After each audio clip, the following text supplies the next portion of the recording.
Nate's necessary notes because Nate's here now. So I mean, we don't have to do it. We don't have to do it anymore. So Nate, biggest game in the year for NFL. We're on the brink of it. It's about to happen. Now, I did get the script wrong. I got the script Yes, wrong. you did. Yes, you did. Ravens Yes, you did. rematch. Yes, you did. But it's a script nonetheless because it's the Chiefs 49ers rematch. The one we saw back in 2019 when Big Earl played? Big Earl. Patrick And Mahomes. did you remember? I don't know if you remember, but you pulled a play from that Super Bowl, the very first pass play where Earl got the sack. I still have it. Yes, you do. I still have it. It's somewhere here. Rob, they playing basketball, I'm assuming. Yeah, they playing basketball, I'm assuming. I love the basketball. But let's not get off topic. Rob. Don't get me off topic because I will just start yapping about random things. But Nate, I'm gonna give it to you first. What do you see coming into the Super Bowl? Do you have like an MVP favorite for the game? Who do you think's gonna take it? Just give me like a big overview of the whole game. I don't even care what you talk about because I'm gonna touch on it after you get finished. But I want you to like give me an MVP favorite. Who do you think's gonna win the game? What do you think the outcome's gonna be? And go ahead. All right. He said football. Yeah, we do play football. This is the game. And man, it gives me the feels. It gives you the chills. Thanks, Rob. You work your hardest every year. Off season, training camp, OTAs, mini camp, to get to this point. You weather storms during the season. You have your ups and downs, and you bust your tail just for this moment and this opportunity, and you can never take it for granted because there have been thousands of athletes, hundreds of athletes that have competed at the highest level. Some of the greatest players that have ever played the game never had the opportunity to compete for the Vince Lombardi and whatnot. You never take this moment for granted. You bask in the ambiance of knowing that this is the game of the year. This is the game that millions, billions of people are going to be watching. This is the only game. And working that hard for 17 weeks on top of it, let's go back for training camp. No, let's go back before then. Off-season workouts, mandatory mini camp, OTAs, training camp, the season, playoffs. This is what you put that blood, sweat, and tears for this opportunity. I mean, you see, again, this is a Super Bowl rematch. You see on one side is Patrick Mahomes and that high-powered Chiefs offense. But you know what? We can't just talk about the Chiefs offense. We have to talk about that defense because that defense has developed its own identity, and its identity has taken off this year. But then you look at the other side, you have a well-coached team in the San Francisco 49ers that have so many amazing players, the Christian McCaffreys, the Kittles, the BAs, the Brandon Ayuk's, the Debos, the Kyle Juszczyks, and on defense, the Nick Bosa's, the Fred Warners, the Dre Greenlaws, the Amador Lenores. Hey, what's up, Cuzzo? Again, we have all of these amazing players, and it's going to make for a great game and a great opportunity. My opinion, humble opinion, Patrick Mahomes is playing very, very great. I love Brock Purdy, and I love the fact that he's changed the narrative. They've called him a game manager, but this game manager has managed to get this team to the Super Bowl. But what I do see is the Kansas City Chiefs, they knocked off, if I'm not mistaken, the Bills. Well, who else? And, the Bills have always been I guess you could say, quote unquote, a thorn in their side. And again, this defense showed up. This defense has been playing amazing. They have a huge task in stopping that running game, that zone running scheme with Christian McCaffrey, and the amazing blocking that Trent Williams and that offensive line does. But I'm leaning more towards Kansas City. Patrick Mahomes has this look in his face. He has this look, and I've seen that look before, and it came from this guy. I think his name was Thomas Edward Patrick Brady Jr. Doesn't he go by like a certain like animal emoji? Yeah, he goes by the goat. He goes by the goat. Okay. And yet he is the greatest of all time to ever lace up and play the quarterback position. Yet what I see is Patrick Mahomes. He's coming. He's coming, and he's coming. And you just, again, you hope for a great game. And I think this game is going to come down to, like any other game, any other Super Bowl game, who's going to make the least amount of mistakes and who's going to execute more on offense, defense, and in special teams. But I have Mahomes as my Super Bowl MVP favorite. Then after that, I'm going to go defensively with Chris Jones. Oh, yeah. You know Chris Jones went to school, right? Oh, yeah. And then after Chris Jones, I'm not going to even go. Look, you're going to put it up. Put it up. Yeah. I'm not going to go Travis Kelce. I'm going to go Justin Reed. And then I'm going to go Travis Kelce. The safety. Let me tell you something. This Chiefs defense is playing lights out. They're playing inspired football. They're playing team ball where, what the man is playing for, they're playing for the man next to him. And that's, again, they're believing and they have a lot of confidence. I mean, because again, if we used to go back and look, the Chiefs have always been known for having a high-powered offense that carried their defense. Now their defense is getting the stops and getting the ball back to the offense. I always said something. You know what? MJ's probably going to laugh at me if he's watching this. But offensive players are the pretty boys. Offensive players, offense sells tickets. Defense wins games. They do. And you have always said that. But that Chiefs defense, let's look back at that championship game. How many points did the Ravens score that second half? Did they score any? Three. Now, the Chiefs did not score a single point that second half. The Ravens scored 3. We want to talk about defense. That second half was a big defensive game. But what surprised me the most and impressed me the most was how people say, like, Lamar's his MVP favorite. He can take anybody on his back and do what. Before the show, we talked about a quarterback to run a 2-minute offense. That's a great skill to have, and that's what makes an MVP quarterback. If you can put the team on your back and run a 2-minute offense, you're already better than most. Now, Lamar, he has seemed to fallen short of that every single time he's in big games. Patrick Mahomes, on the other hand, has not. Even though he didn't score a single point that second half, he gave his defense enough time to rest. He gave his defense enough time to figure out what they were going to play, the coaches to figure out what they were going to call. And the defense went out there. They stopped the number 1 seed in the AFC and won that championship game by a possession. I tend to agree with you that the Chiefs will pull this one out, that they will win this game, because the 49ers have struggled. We have seen them struggle against the Lions. We have seen them struggle against the Packers on games that they probably should have lost. The reason they didn't, I think everything's scripted, but the reason they didn't lose those games, was because Brock Purdy has a little bit of that dog in him. He's able to put that team on his back. He's able to run that 2-minute offense, but is he able to do it in the biggest game of the season?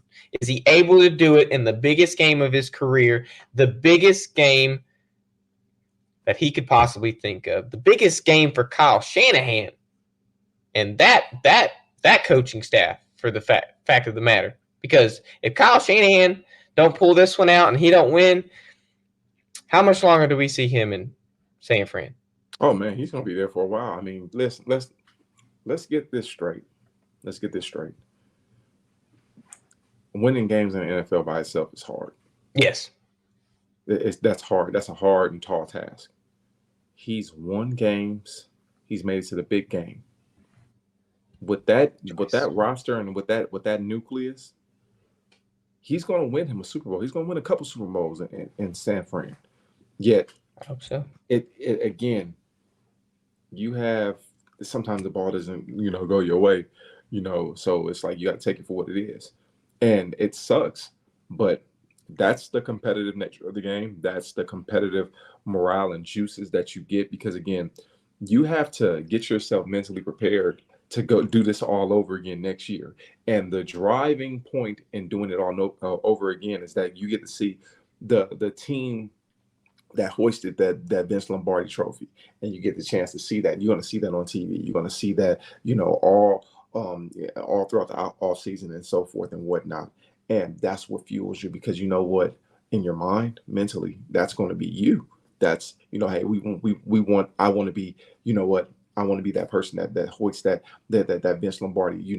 There's a saying, Eric Thomas, E.T. the hip hop preacher. He's a motivational speaker. He said, "You got to want it as bad as you want to breathe." And I'm gonna say it again. When you want it, you got to want success so bad that you want it as bad as you want to breathe. That, because at the end of the day, we need air and oxygen and breathe to live.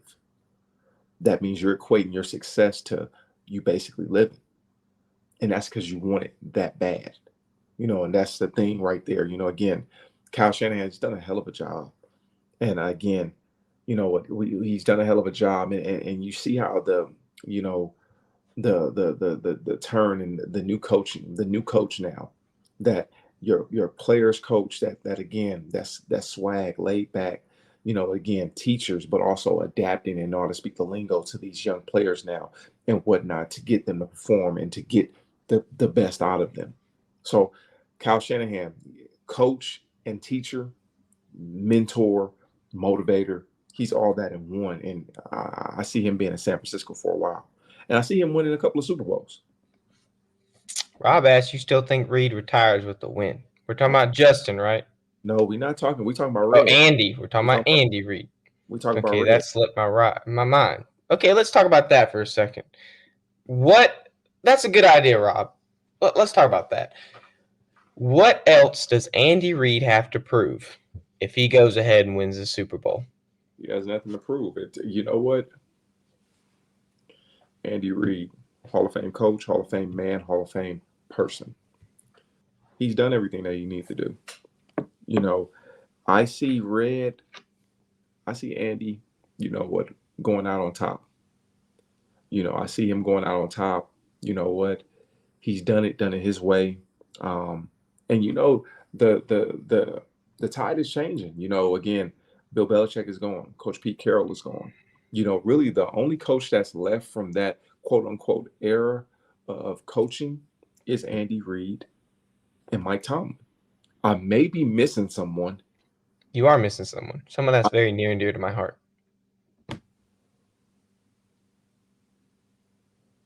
Wait, Andy Reid, Mike Tomlin. What tenured coach is there that's left? Maybe the guy that won Coach of the Year back in 2006 and won a Super Bowl a couple years later. I'm not talking about Sean. I am not messing with Sean. Hey, he was still there. Well, Sean won in 2009. Yeah, 2009. He won my rookie year because I was at that game. What'd I say? Yeah. Oh, I just said a couple years later. He won Coach of the Year in 2006. Okay. I think. I mean, yeah. Please forgive me. Sean Payton is still there, but that guard is starting to change. With coaches now, because they're going in a different direction. They want to get younger. You want to get younger. You want to get a coach that can get up in there and you can build a solid foundation around, and somebody that can actually, pull the best out of that young core and the young nucleus of a young team and whatnot. So again, I mean, I see Andy retiring. There's nothing more he has to prove. He's overachieved, and it's a beautiful thing. It's a beautiful thing to see him go out there and just really coach at a high level and do this that are amazing. Again, we marvel at what Patrick Mahomes is doing. We marvel at what Patrick Mahomes has done. Travis Kelce, Tyreek Hill, Isaiah Pacheco. So many different players that we can go ahead and Jerick McKinnon, Clyde Edwards-Helaire, Damian Williams. A lot of these players that have played in that Chiefs offense that have flourished. But we got to also throw out there that Andy Reid is the architect. Andy Reid is him. If I can say this, Andy Reid is going to go down as arguably the greatest offensive mind to ever grace the NFL. I don't disagree with that. I don't know. We could make an argument for the greatest. One of for sure. But my question, Nate, is now Travis Kelce, and I want to keep this brief so we can get on to our next segment because I'm very excited for the next segment. If Andy Reid decides he's out, he's done all he can, he has nothing left to prove, and he decides to kind of hang it up. Travis Kelce has talked about this may be his last year. If he ends with the win and he ends on a high note, he might be gone because there's certain things that Travis Kelce wants to do that he cannot do playing in the NFL. He wants to kind of advance in his life. Now, I don't know if it's 100% going to happen, but if Andy Reid decides to retire, can we say the same for Travis Kelce? Yes and no. Depending. It's a heat of the moment. It's like one of those momentary things, momentary aspects. Like, hey, he's won 3 Super Bowls. Travis Kelce is on the Mount Rushmore of tight ends. Oh, for sure. And in my opinion, this is just my opinion. I played with the greatest tight end to ever play the game, in my opinion. And his name is Rob Gronkowski. I've kind of... You 50-50. It's okay. You know who the other guy is, right? Who, Tony? Yeah, we're not. I mean, at least we're thinking of the same two people for the top spot. My top four. This is just my top 4 off the rip. Right now, I have my top. You know what? Top 5. I'll just go 5. Oh man. I'll go 5. You know what? I'll go 5. Okay. Gronk. Okay. Dallas. Shannon Sharp. I got to go Antonio Gates. Travis Kelce. That's my top 5. Who was the second one? I had Gronk, Tony Gonzalez. Okay, Gonzalez. Uncle Shannon. Okay. Sharp. Antonio Gates. Travis Kelce. You put him in anywhere how you want to put him. I like that, but I think honestly, you might be able to leave Shannon Sharp off that list. I think he's the first one to go. He's revolutionized the tight end position. I know, and as crazy as that sounds, I just think those other 4 guys. Now, you could make an argument to take any of those. People might say Travis Kelce would be the first one off. But for me, Shannon Sharp was so good. But those other 4 guys are crazy if you think about it. I might put Kellen Winslow above Shannon Sharp. Maybe. I couldn't do that just due to the simple fact that when we go to the Shannon Sharp Broncos days. Yes. He was a focal point of that offense. Like wasn't he there with the back-to-back Super Bowls? Yes, he was a focal point. First team All-Pro, Pro Bowler on that offense.